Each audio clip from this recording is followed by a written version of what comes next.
I ruined my niece's wedding before it truly happened. Not with rumors, not with drama, but with just one sentence, a sentence I was not allowed to say out loud at that moment. Zora was standing in front of the mirror when it happened. The early morning sunlight in Jackson, Mississippi poured over her shoulders. Her wedding dress fit her so perfectly that it made me feel as if it had been born to belong to her. Zora looked so peaceful, that dangerous kind of peace young girls have when they believe love has already finished the job of protecting them. I stood behind her, pretending to fix a seam that didn't need fixing. My hands moved out of habit, but my chest tightened for reasons I could not, and did not dare to, ignore. The room was filled with the smell of steam from the iron, the scent of freshly pressed fabric, and the fragrance of wedding flowers delivered too early. The kind of smell that always carries a sense of urgency people often mistake for happiness. Everything was beautiful. Everything was calm. And because of that, I knew this was the worst possible time to stay silent. My name is Esther Montgomery. I raised my niece on my own. No husband stepped in to help. No aunts or uncles took turns caring for her. No safety net at all. Just me, learning to stand steady so she could grow up without having to learn fear too soon. So when my intuition spoke, I didn't argue with it. I listened. I have buried enough mistakes in my life to know that there are times when silence is no longer gentle. It becomes dangerous. And if you've ever been a woman who had to stay quiet to keep the peace, ever had to swallow your instincts just so everything would look fine, then stay with me. Because the sentence I was about to say changed my niece's entire marriage within 24 hours after that. Zora caught my eyes in the mirror and smiled. A soft smile, trusting. It almost made me stop. Almost. Her phone buzzed lightly on the vanity. A message from Gloria Turner. Heart emojis. A cheerful reminder about the rehearsal lunch. Gloria had been perfect from the day we met her. The pearl necklace, the gentle voice, a kindness polished so thoroughly people could easily mistake it for good character. The women at church adored her. The wedding planner followed her without needing to be asked. Even strangers smiled when they heard the name Gloria Turner, as if liking her meant you were standing on the side of something respectable. She hugged Zora in a way that sent cold through my spine, a hug that felt more like ownership than affection, expertly disguised. The first time Gloria shook my hand, she held it longer than necessary and said, "You've done such a beautiful job with her." Beautiful, as if I had raised an object. Leonard Turner stood right behind his wife, nodding slowly, as if agreement was the only responsibility he had. Isaiah kissed Zora's forehead and thanked me politely. Victor barely looked up from his phone. Everything was smooth. Everything was calm. That very thing tightened my throat. I watched Zora lean toward every text, every word from that family, as if their approval was oxygen. 2 days before a wedding, a young girl will defend anything as long as it keeps the big day intact. But I would not let her walk into something while she was still smiling. I didn't yell. I didn't dramatize it. I said it the way you warn someone when a car has come too close. "Listen to me," I said softly. "Never tell Gloria about your inheritance." The air in the room changed. Not loudly, not obviously. Zora went still, in a way that showed those words had touched something very real inside her. Her smile was still there in the mirror, but it weakened at the edges, like glass under pressure. "Auntie," she said, and I heard it in her tone. "Don't do this. Right now." I leaned forward so fear wouldn't have to travel too far. "Not your husband, not your mother-in-law, not anyone in that family, not a whisper, not a hint." Her throat tightened as she swallowed. "But why, Auntie?" "There are lessons in life that don't come from shouting. They don't come from a beating.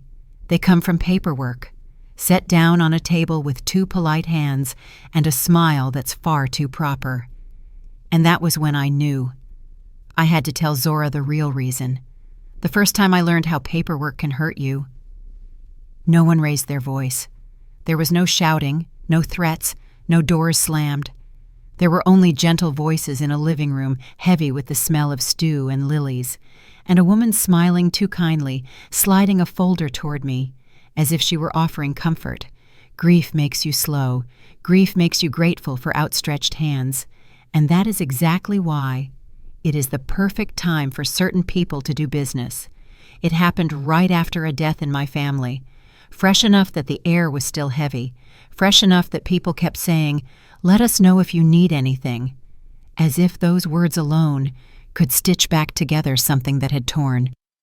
I was the one holding the keys, holding the mail, holding the unanswered calls.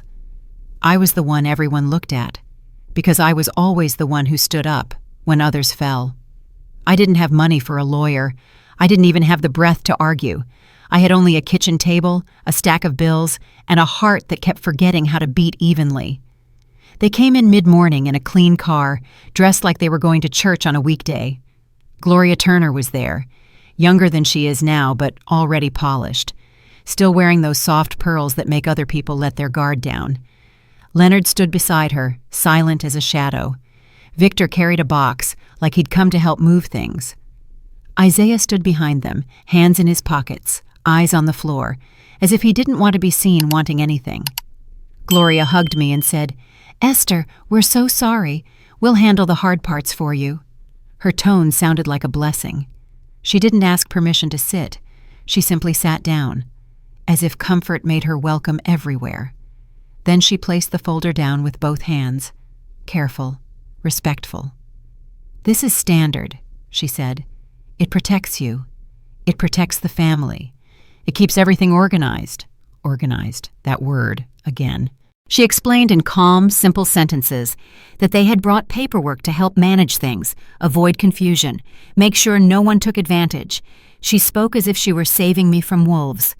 I remember how badly I wanted to believe her. I nodded like a child being taught manners. Gloria pointed at the lines with her carefully manicured nail. "You don't even have to read every page. It's just a formality. We'll guide you." The way she said the word formality made my stomach tighten. But grief is strange. It makes you doubt your own instincts, because everything inside you already feels wrong. I signed one page. I initialed another. I did it because Gloria kept repeating, "This is for your peace."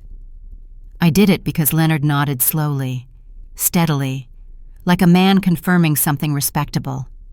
I did it because Victor's eyes stayed on my hand, not my face. I did it because Isaiah handed me a glass of water, as if I was fragile, and he was kind.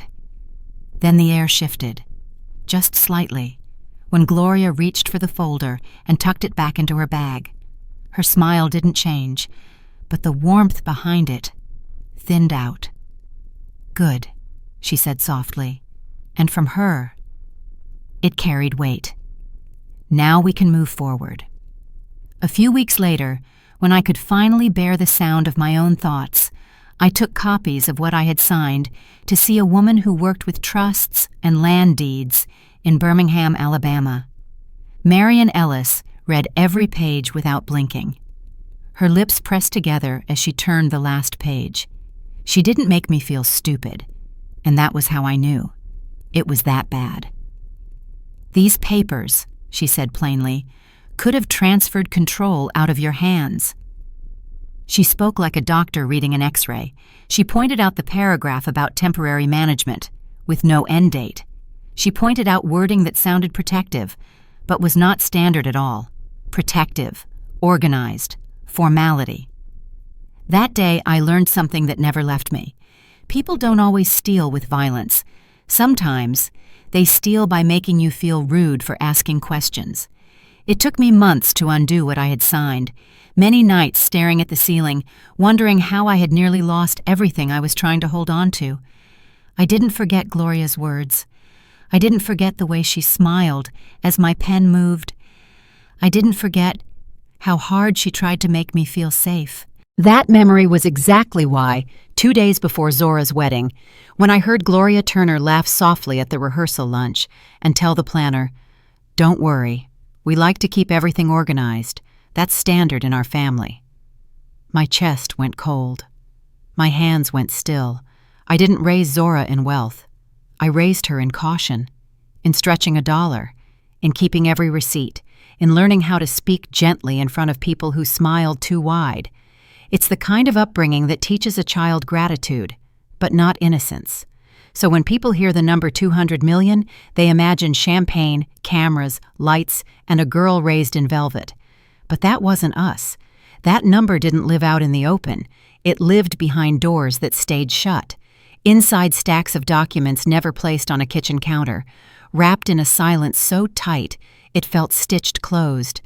Money doesn't fall from the sky, and it didn't come from the lottery. It came from land, the kind held long enough to become invisible to anyone who isn't paying attention. Before Zora was born, our family had parcels tied to our bloodline in the outskirts of Jackson, Mississippi.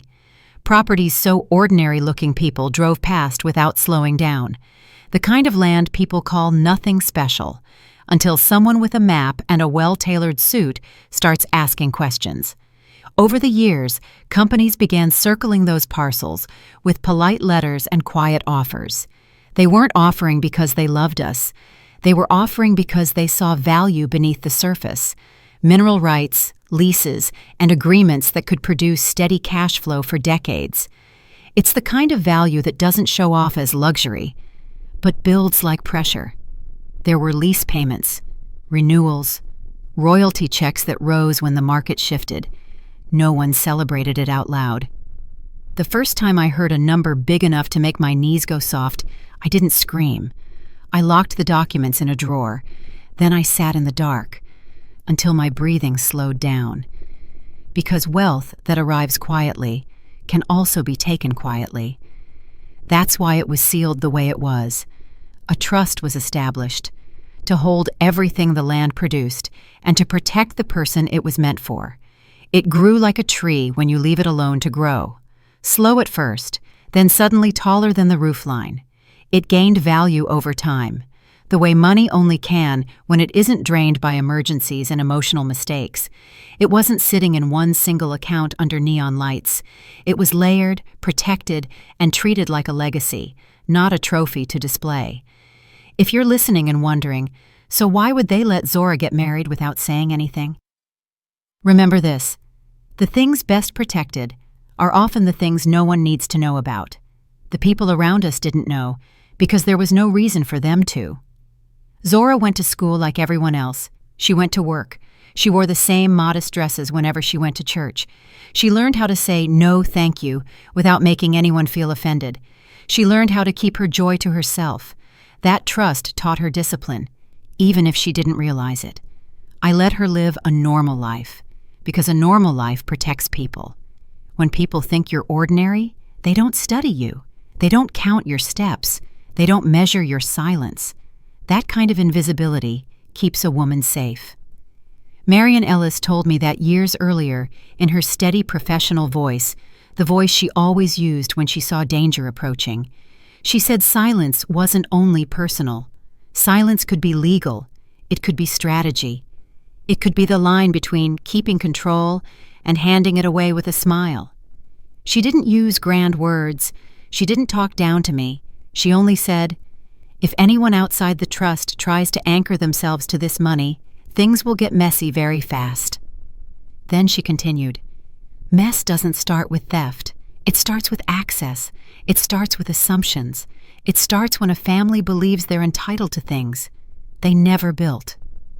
I watched Zora, watched the way love makes a young woman soft, the way a wedding makes people believe everything will be clean, blessed, and protected by good intentions. I watched the way Gloria wrapped herself around Zora like a ribbon, and I realized that ribbon tightens when no one is looking. And I knew, deep in my bones, that the most dangerous thing wasn't the money itself. It was the way marriage changes what people feel entitled to demand. Marriage makes some people act as if a lock has clicked open, even when it never opened. It makes them believe your private matters have become family matters, and it makes them think they can invite themselves into rooms they never deserved to enter. Zora sat on my sofa that evening, The rehearsal lunch was behind us now, like a layer of noise that had just been switched off. Her hair was pinned up neatly, and her face carried the quiet exhaustion only brides have, when all day people have been touching them, hugging them, pulling them into conversations they barely have time to breathe through. She leaned forward, hands clasped, and asked softly as if afraid of cracking the air, "Auntie, so the inheritance is real. You weren't warning me just because you don't like her, right?" I held her gaze and kept my voice steady, because if the truth wants to be heard, it has to stand firm. "It's real," I said, "and the silence around it is intentional." Zora's lips parted slightly, as if she wanted to say more, but didn't know which words were safe to let out. I didn't give her time to dress it up into a romantic story, and I didn't let her brush it off as paranoia. I set the words down with the exact weight they deserved. "Sweetheart, marriage changes everything. It doesn't just change a woman's last name, it changes the way people look into her pockets. It changes the questions they suddenly feel brave enough to ask, and it changes the things they suddenly feel entitled to touch." I leaned forward and lowered my voice, not because I was afraid of being overheard, but because truth lands better when it isn't shouted. "There's a window," I said, "a window right after the vows, right after you two say, 'I do.' That's when people start acting like what's yours has become everyone's business." Zora's eyes narrowed slightly. I could see her mind trying to grab the shape of what I was saying, like she wanted a simple rule: do this, avoid that, and everything will be safe. But life doesn't work like that. "People don't come for money wearing a robber's mask," I continued slowly. "They come with stew, they come with hugs, they come with phrases like family, standard, protection. We only want what's best. They use love like a key, and marriage makes that key look legitimate." Zora shifted on the sofa, her fingers pressing tightly together. "Isaiah would never do that," she said, but the words weren't strong. They came out carefully, as if Zora was trying to convince herself more than she was trying to convince me. I didn't argue with her, and I didn't insult her husband.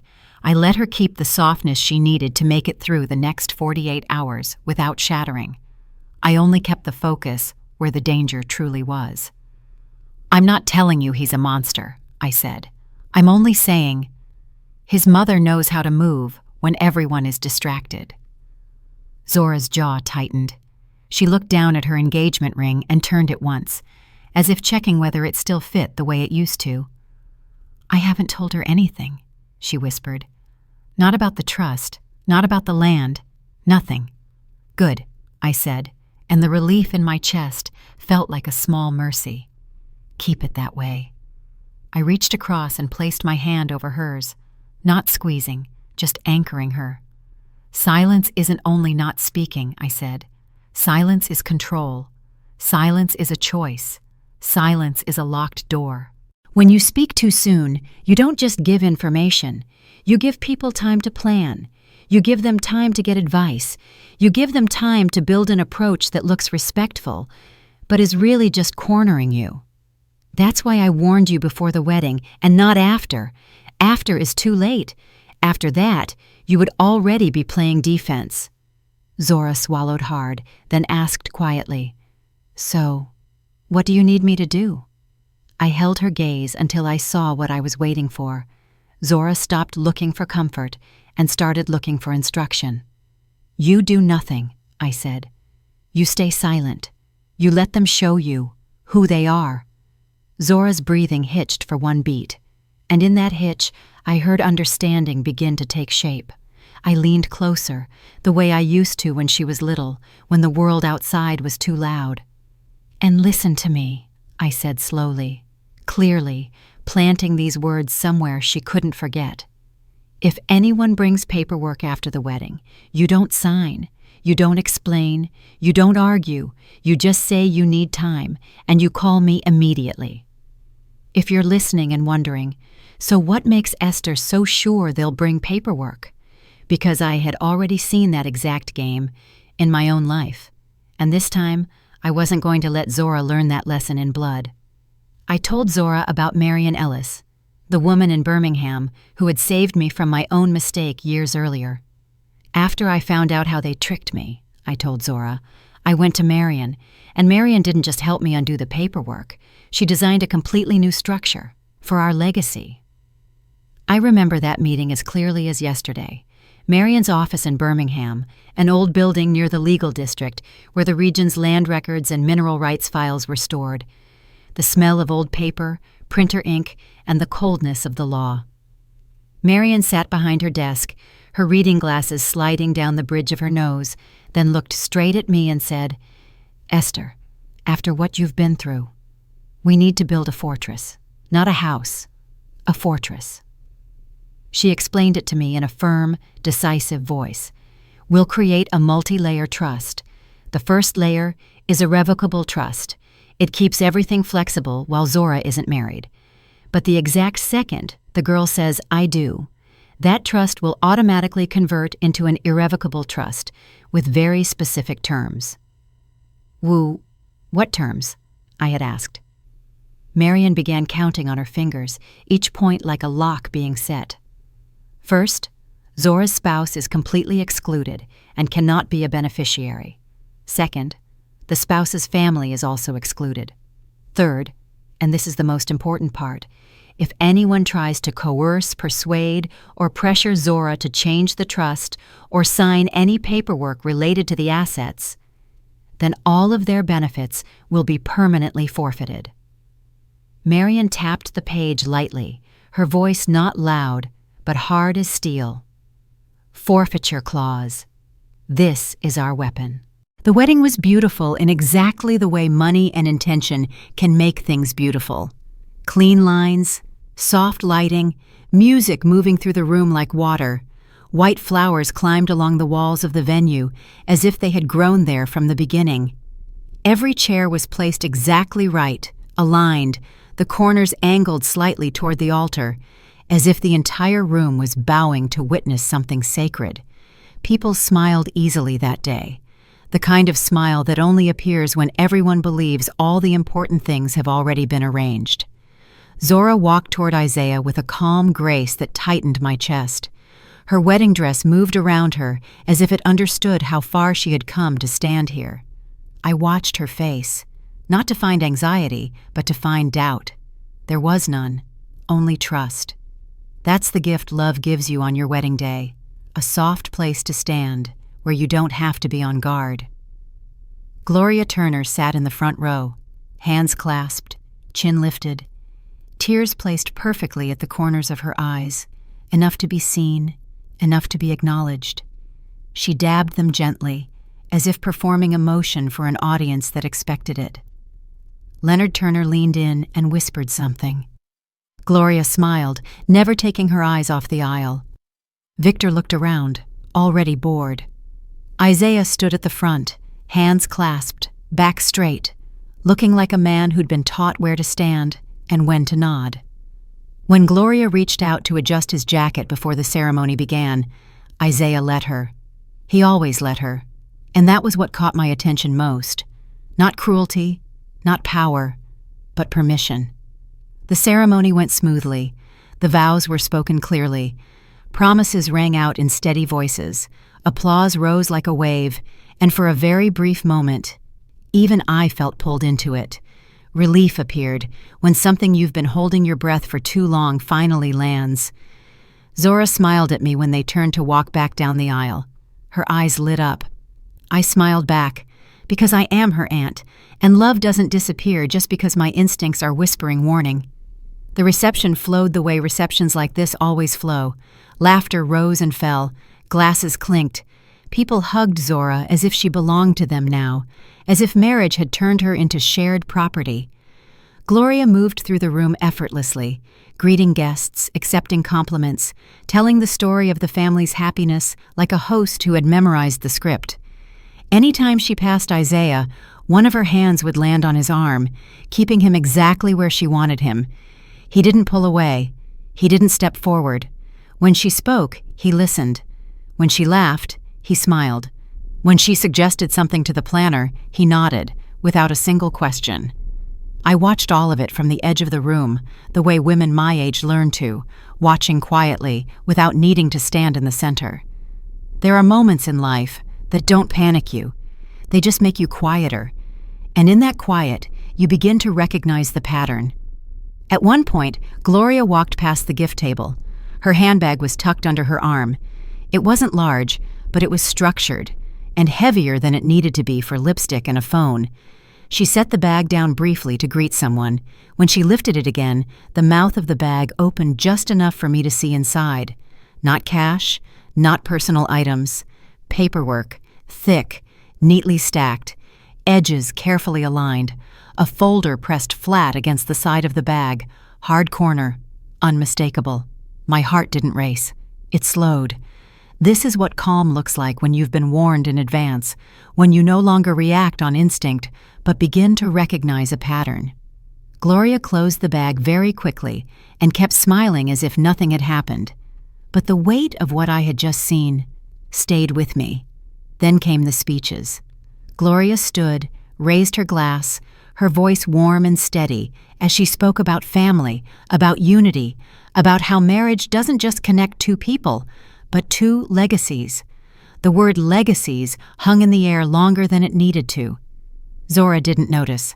Isaiah squeezed his mother's hand afterward, gratitude plain on his face. He didn't look in my direction even once. As night fell, guests gradually left with hugs, laughter, shoes in hand, and promises to call. The lights softened, the music lowered. Zora hugged me tight, whispering thank you into my shoulder. The scent of flowers and perfume lingered in her hair. From across the room, Gloria watched us. Her smile was steady, satisfied. When the last door closed behind the final guest, the room suddenly became too quiet, like a house after the party ends, when polite words disappear, and the real conversations are about to begin. The morning after the wedding didn't feel dangerous. It smelled like leftovers, soft light filtering through curtains, and a kind of quiet fatigue sitting behind your eyes, the kind of exhaustion that only shows up after you've smiled for 12 straight hours. Zora and Isaiah stayed in the downtown Jackson Hotel suite that night. Gloria's gift, of course, had been arranged thoughtfully, elegantly, with the same soft control she used for everything in her life. But Zora came to my house very early. She still carried the glow of a newlywed bride. Her hair was loosely pinned at the back of her neck. Her shoes were in her hands, as if she had returned to being a little girl again.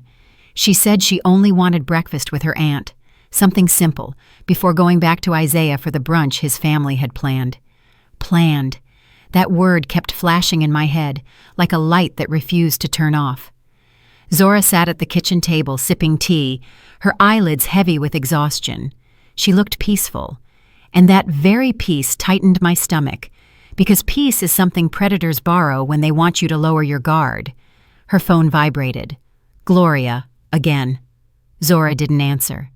She let it ring out and then said, almost with a hint of guilt, "She's just so excited." She was trying to be generous. Brides often are. They believe that if they stay sweet, everyone else will be sweet back. I set a plate of eggs and toast in front of her, then sat down across from her, careful with every movement of my own. I didn't want to scare her. I wanted to sharpen her. "Do you remember what I told you?" I asked softly. The smile on Zora's lips was still there, but her eyes changed. One of those tiny shifts, so small only the body notices, when instinct has heard a warning, even while the heart still wants to ignore it. "I remember," she whispered. "I haven't said anything." "Good," I said, and the word tasted like both relief and fear, because silence doesn't stop people from trying their luck. Silence only makes them show their hand faster when they start getting impatient. Then, sharp and sudden, the doorbell rang. The instant I opened the door, I knew it wasn't a neighbor, not a delivery, not relatives dropping by to visit a newlywed bride the way people like to pretend to do so they can feel close to happiness. It was a formation. Gloria stood in front, as if she owned the hallway. Her pearl necklace caught the light. Her smile was already fixed in place. Leonard stood beside her, hands clasped, his expression calm. Victor leaned back slightly, phone in hand, watching like this was entertainment. Isaiah stood near the edge of the formation, not quite in front, but not fully in the back either. Dressed more casually than yesterday, but still neat, as if he had been told what to wear so he would look reasonable. And beside them was a man I had never met. He held a leather briefcase like he was cradling a Bible. Polite posture, neutral face, the kind of neutrality that pretends it isn't participating in any harm. Gloria's eyes swept past me, straight to Zora behind my shoulder, as if my body were only an obstacle. "Good morning," she said, warm and smooth. "We don't want to bother you, but we were in the area." In the area. People always say that when they don't want you to realize they planned this in advance. Zora stepped up beside me, still holding her teacup, as if she'd forgotten to set it down. Her eyes flicked to the leather briefcase in the stranger's hand, then returned to Gloria's smile. I felt Zora's arm brush mine, a very slight tremor under her skin. Gloria opened her palms. "Sweetheart, it'll only take 5 minutes," she said, and the sweetness in her voice tightened my stomach, because it wasn't meant to reassure Zora. It was meant to soothe the whole room. "It's just a formality." The man cleared his throat gently, polite.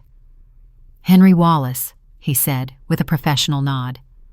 "I'm a notary."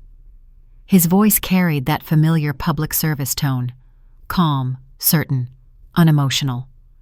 Gloria turned slightly toward him, as if presenting a gift. "Our family usually works with Mr. Wallace," she said. "He's very trustworthy."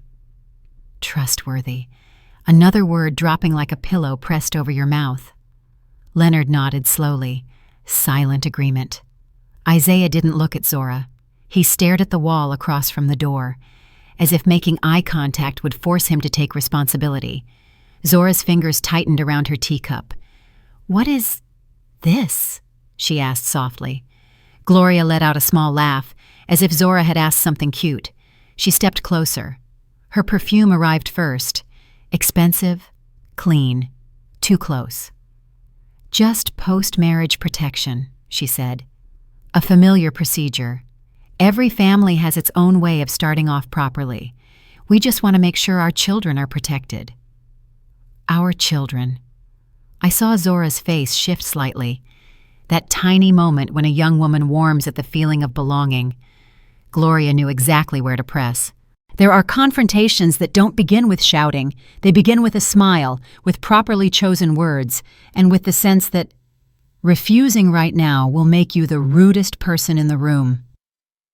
Henry Wallace shifted the briefcase to his left hand and pulled out a small pad and a stamp. No drama. Very familiar. As if he'd done this 1,000 times in kitchens and living rooms, between forced smiles and carefully hidden confusion. Gloria walked straight into my house without waiting to be invited. Her heels tapped lightly against the floor. Leonard followed. Victor drifted in at the end. Isaiah stepped over the threshold like he was walking into a church. "Sit down," Gloria said, already moving toward my dining table, as if this house had always been waiting for her to arrange it. My table, where Zora had eaten breakfast 20 minutes earlier, suddenly looked like a boardroom. Gloria set a thick stack of papers on the table with complete confidence. She smoothed the top page with her palm. The sound of paper hitting wood landed heavy in the silence. Zora stood at the edge of the room, teacup still in her hand, blinking slowly, as if her body was trying to catch up with the moment. I said nothing. I watched. Watched the way Gloria placed the papers in front of Zora's chair, not mine. Watched Leonard stand close at her shoulder like a witness. Watched Victor lean against the counter, the corner of his mouth curling. Watched Isaiah stand near Zora, but not close enough to shield her. Gloria's smile widened. "Now that the marriage is legal," she said smoothly, "we just need your signature, confirming joint marital assets and the beneficiaries of the couple." The sentence flowed out perfectly, like it had been rehearsed in a mirror, like this wasn't a trap, only tradition. Zora's breathing went short and fast. She set her teacup down on the counter with trembling care, then stepped toward the table, because politeness is a chain, and she had been taught her whole life to wear it. Henry Wallace opened the briefcase, set the stamp and ink pad on the table, neat and precise. The sight of that stamp made everything feel final in a way that didn't belong in a home. Gloria slid the page forward and tapped the signature line with her nail. "Just here, sweetheart," she said, her voice lowered, almost like a lullaby. Then she reached into her purse and pulled out a pen, as if she had brought it only to wait for this moment, and placed it directly in front of Zora. The pen lay there like bait, small, ordinary, pretending it wasn't sharp at all. Zora stared at it longer than necessary, and Gloria noticed. Gloria always noticed. She shifted her tone, softer, more tender, the way people do when they want to guide you without showing the pressure. "Sweetheart," she whispered, her hand resting lightly on the paper as if reading it for Zora. "This is how adults protect what they've built. It's nothing big." Nothing big. Words designed to make you feel foolish for hesitating. Leonard added, in a father's low voice, "It's just a safety measure. You two are starting a new life. Later you'll thank us." Victor let out a small scoff, as if it were all obvious. "Everyone does it," he said, scrolling his phone and slipping it back into his pocket. "It's standard." Standard. That word spread through my dining room like smoke. Zora's throat moved as she swallowed. She didn't pick up the pen. She also didn't push it away. She looked at Isaiah, her husband now, waiting for his eyes to meet hers, waiting for him to say something, to give her permission to breathe. Isaiah's gaze flicked down to the paper and then slid away again, landing on a corner of the wall as if it could save him from choosing a side. His hands were tightly laced in front of his chest. His jaw worked slowly, as if chewing something he couldn't swallow. Gloria glanced at him, and he nodded. Small, automatic. That nod rang louder than any words he could have spoken. Zora's shoulders lifted slightly, then dropped, as if her body had just accepted a new truth that her heart hadn't yet agreed to. Gloria caught that exact moment. She leaned forward with the gentle authority of a woman accustomed to being obeyed. "It's just paperwork," she said. "You're not giving anything away. You're only acknowledging what marriage has already meant." She emphasized "already meant," as if that meaning had been decided by someone older, wiser, and didn't require permission. Henry Wallace cleared his throat softly, professional and careful. "Ma'am," he said to Zora, "this is only a simple signing. I just need to verify your identification and witness your signature." Simple. Another word used to flatten your instincts. Zora's eyes flicked to me for half a second, quick as a blink, then dropped back to the paper. She was trying to stay calm. She was trying not to be rude. She was trying to be the good new wife Gloria always praised, and that was why they were so confident. They were confident because they thought they understood Zora.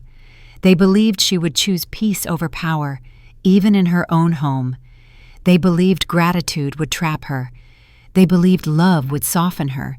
They believed her youth meant she didn't know how to say no without apologizing. Gloria's smile widened, and the warmth in it began to smell like victory. "We're doing this because we care," she said, as if caring was proven by urgency. "And we're doing it right now because it's better not to wait. When people wait, they get confused. They start listening to outsiders." Outsiders. She meant me without having to say my name.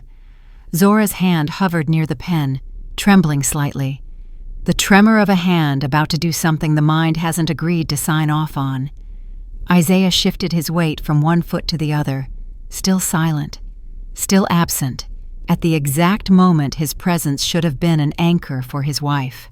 And right then, I felt something inside me settle, quiet, heavy, and final. I stepped forward one pace, close enough for Zora to feel that I was there without my having to touch her, and for the first time, I spoke. My voice wasn't loud. It didn't shake. It came out low and even. the kind of voice belonging to a woman who is no longer impressed by polite faces. "Before she signs anything," I said, "I need to clarify something." Gloria's smile stayed on her mouth, but her eyes narrowed a fraction, fast as lightning. She turned toward me as if I had stepped straight into the road in front of her car. "Esther," she said softly, the warning wrapped in velvet, "this really isn't necessary." I didn't answer her. I looked through her, past Leonard's calm posture, past Victor's half-smile, past Isaiah's silence, and I set my eyes on Henry Wallace.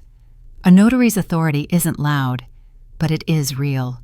It's the authority of someone everyone pretends is neutral, and neutral people become most dangerous when they're turned into furniture inside someone else's plan. "Mr. Wallace," I said, polite but firm, "which trust are you referencing?" The question landed heavy, because it wasn't in the script they brought into my house. Gloria blinked slowly, her smile tightening as if she were deciding whether to laugh in my face or crush me. Leonard shifted slightly. Victor's smile wavered, then fought its way back. Isaiah glanced at me, startled, then dropped his eyes again. Henry hesitated for exactly one beat. The beat? People hesitate when they realize the room is turning. "Ma'am," he said, still keeping his courtesy, "the document is referencing the Montgomery Family Trust." He read that name with the confidence of reading a label, as if saying the correct name was enough to make it belong to them. Zora's breath caught. She turned toward me slowly, eyes widening, and inside that widening, I saw fear and hope fighting for space. Gloria's chin lifted. "That's right," she said, her voice a touch sharper. "We just want to make sure everything is acknowledged properly. It's all very standard." Standard. She tried to pull the room back into its familiar groove, to turn my question into an inconvenience. I didn't give her that. I kept my eyes on Henry because the truth wasn't in Gloria's mouth. The truth was on paper. "Thank you," I said to him. Then I turned to Gloria. "That trust ended yesterday." The air shifted instantly, not in a dramatic way. No one shouted. No one dropped a glass. It was subtler than that, more human. Victor's eyebrow lifted before he could control his face. Leonard's nostrils flared slightly, a flicker of irritation. Isaiah's lips parted as if he were about to speak, but he couldn't force out a sound. Gloria froze for half a second, and in that half second, her smile warped, too fixed, too thin, like a mask being stretched over a crack. "That's impossible," she blurted, then stopped herself, corrected herself. "Esther, you don't understand what you're saying." Her voice sharpened at the edges, just enough to try to put me back in my place. I didn't bite. I didn't argue. I let my calm answer for me. "I understand very clearly," I said, and my words landed solid. The solidity of a woman who had been preparing for this second for a long time, long before the doorbell rang. Zora's chair scraped lightly against the floor as she instinctively shifted back, as if the paper in front of her could bite. Henry Wallace still held the documents.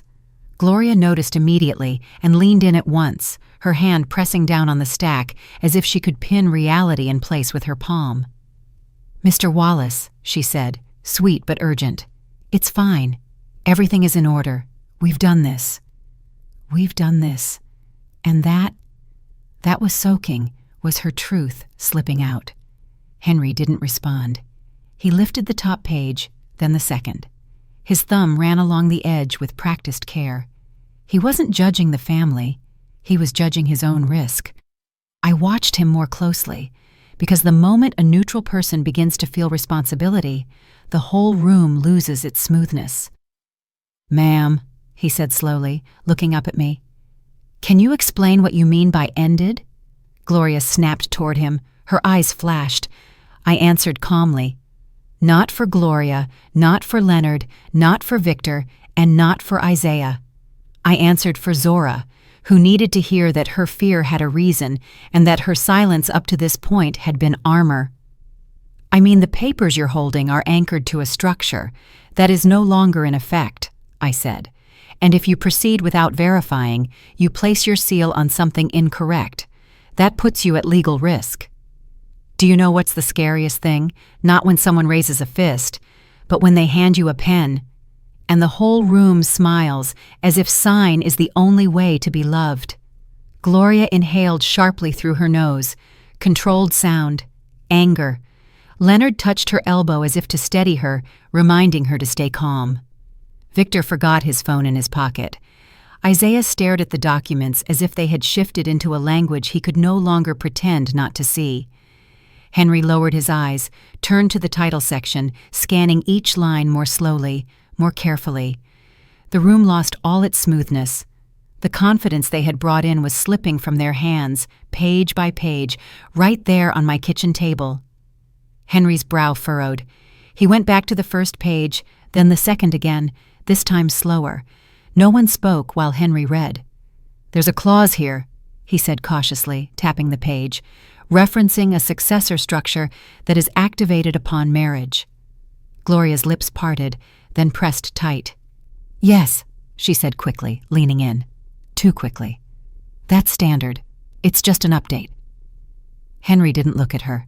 He kept reading.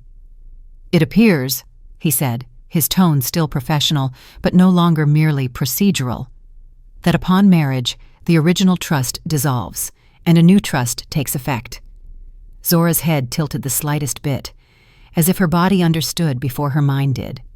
I saw Gloria's shoulders tighten under her jacket.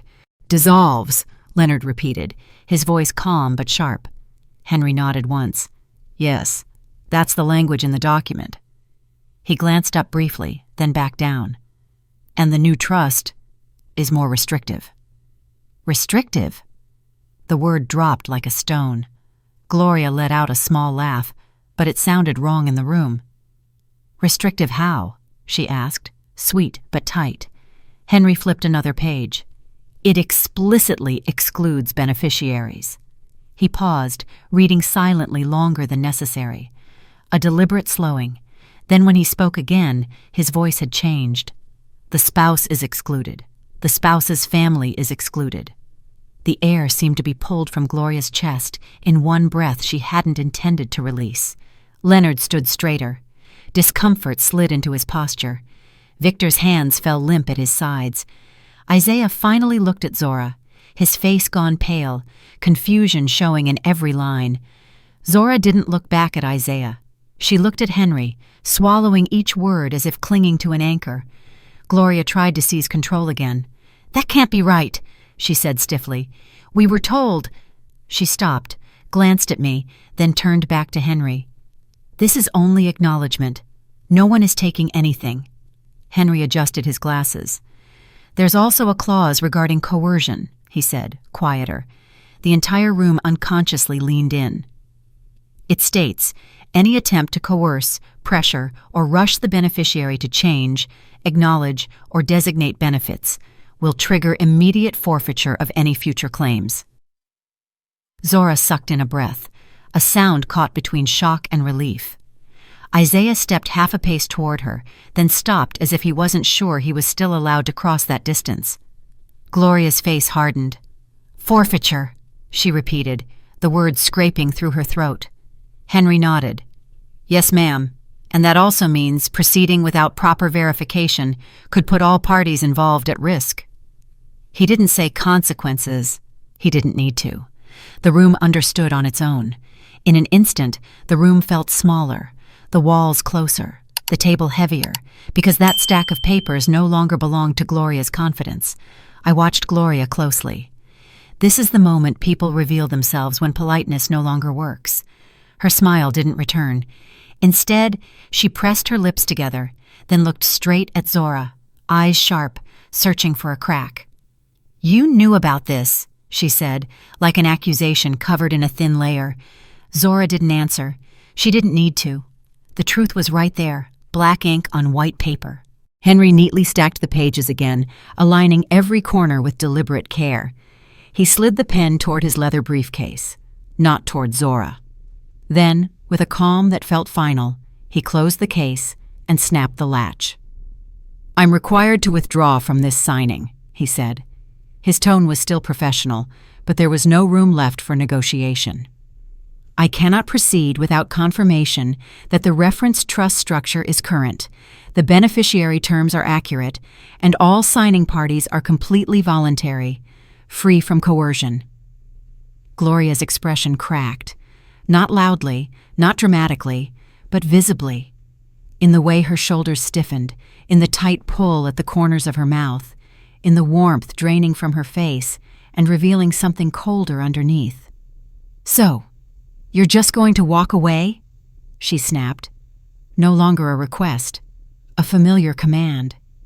Leonard stepped forward half a step, trying to control the situation with his presence. "Mr. Wallace," he said, "we hired you." Henry gave a very slight nod. "And I am declining to complete this work under the current conditions," he replied. "I will refund the full fee I have received." That last sentence landed like a slap. Not just refusal. It was a stripping of authority. Gloria's eyes flashed. She whipped around to Isaiah. "Say something," she hissed, her voice low enough that outsiders couldn't hear, but sharp enough for a wife to feel. Isaiah's throat moved. He looked at Zora as if hoping she would rescue him from having to choose a side. Zora didn't move. She just stood there, quietly watching the man brought in to force her to sign, now choosing his own conscience. Henry picked up his case and walked toward the door. He nodded to Zora, then to me. Not solidarity, professional courtesy, but the fact that he carried the seal made that gesture carry protection. Without that seal, Gloria's performance had no teeth. Gloria followed him 2 steps, anger and panic wrestling in her posture. "You can't just leave," she grabbed at him. Then almost immediately, her voice slid back into the familiar sweetness, like pulling on a different coat. "Mr. Wallace, please, we're only trying to protect them." Henry didn't stop. He opened the door and stepped into the hallway. Click. The sound of the latch closing was quiet, but it split the room in 2. For one heartbeat, no one spoke. Gloria turned slowly, the way people turn when they're about to pretend nothing happened. Her smile tried to return, but couldn't find a place to stand. "This is inconvenient," she said, her voice so light it sounded misplaced. Leonard let out a short, dry laugh. Victor muttered, "Waste of time," as if time was the only thing they had put on the line. Isaiah stepped toward Zora and reached out, a gesture meant to patch back together what they called normal. Zora didn't take it. The refusal was so simple it tightened my throat. Isaiah's hand hung in the air for a beat too long, then dropped. Gloria's gaze cut straight to Zora. "Sweetheart," she said again, syrupy, "don't let that man's anxiety scare you. We can do this later. It's still the right thing." Later, a word meant to soothe, but it only confirmed what I already knew. She wasn't giving up. She had only lost her tool. I looked at Zora. The softness was gone. In its place was something new, a quiet calculation, the first layer of steel forming when a woman realizes she has been handled. Zora walked to the table and picked up the stack of papers with both hands. Gloria's eyes went wide. "Careful," she said quickly. "Those are important." Zora didn't look at her. She flipped to the section Henry had just read, scanning with the focus of someone who had just learned that words could be weapons. Her lips moved as she read. Then she turned faster, stopping at a passage that made her eyebrows lift. Her breath shifted slightly. Not panic, recognition. Zora set the papers down slowly, like setting down something dirty. "You came here," she said, her voice low and controlled. "The day after my wedding." Gloria lifted her chin. "Because of responsibility." "You brought a notary." Gloria's smile wobbled. "Yes. And you did all of this without telling me beforehand." Isaiah finally spoke, weakly. "Babe, it's just paperwork. My mom—" "Stop!" The word wasn't loud, but it landed heavy. Isaiah froze. I saw him shrink slightly. Zora looked straight at him. When she continued, her voice trembled just a little, not from fear, but from a pain that had arrived sooner than she expected. You stood there, she said, and let them corner me. Isaiah's mouth opened. Nothing came out. Zora took her phone. Not to call, not to announce anything. She simply stared at the screen for a long second. Gloria sensed danger. "What are you doing?" she snapped. Zora looked at me. Not Gloria, not Leonard, not Victor, and not her husband. "Auntie," she whispered, her voice cracking in one small place. "Did I marry into the wrong family?" I didn't answer with words. I stepped forward, standing between Zora and that table. I picked up the stack of papers with 2 fingers, like picking up something contaminated, and slid it back toward Gloria. "Go," I said softly. Zora hesitated for exactly 1 second, and that second told me she had changed. There is a moment in a woman's life when politeness slips off her shoulders, and you realize, if you don't stand up right now, no one will stand up for you again. Back in the living room, Zora stood upright in the center, shoulders square, eyes still wet, but clear. She looked directly at Isaiah. "Isaiah!" she called. Not angry, not begging, just calling him into the moment he had been avoiding. He swallowed hard. "Zora." Gloria cut in fast, her voice back in its frame. "Sweetheart, you don't need to do this here. You're emotional." Zora raised her hand, palm out. Gloria stopped mid-sentence. "No," Zora said. "You came to my aunt's house. You brought a notary to her dining table. So we end this here." Harold began. "Now listen." "I am listening," Zora replied. "That's the problem. I have been listening." Victor shrugged. "This has been blown out of proportion." Zora didn't look at him. "You were ready to watch me sign something I hadn't read. Don't talk to me about proportion." Isaiah tried again. "My mom thinks—" "She doesn't think," Zora cut him off, her voice sharp enough to draw blood. "She planned." Gloria's smile returned, small and cold. "You're accusing your mother-in-law?" "Yes," Zora nodded, "because protection doesn't show up unannounced with a notary." That sentence slammed shut like a door. Zora tapped a few words on her phone, then turned the screen toward Gloria. "I contacted Marion Ellis," Zora said. "The trustee has been notified about today's attempt." The air froze. "You will hurt your husband," Gloria said low. "You already tried," Zora replied. She slid the papers toward Gloria. "Take your things and leave.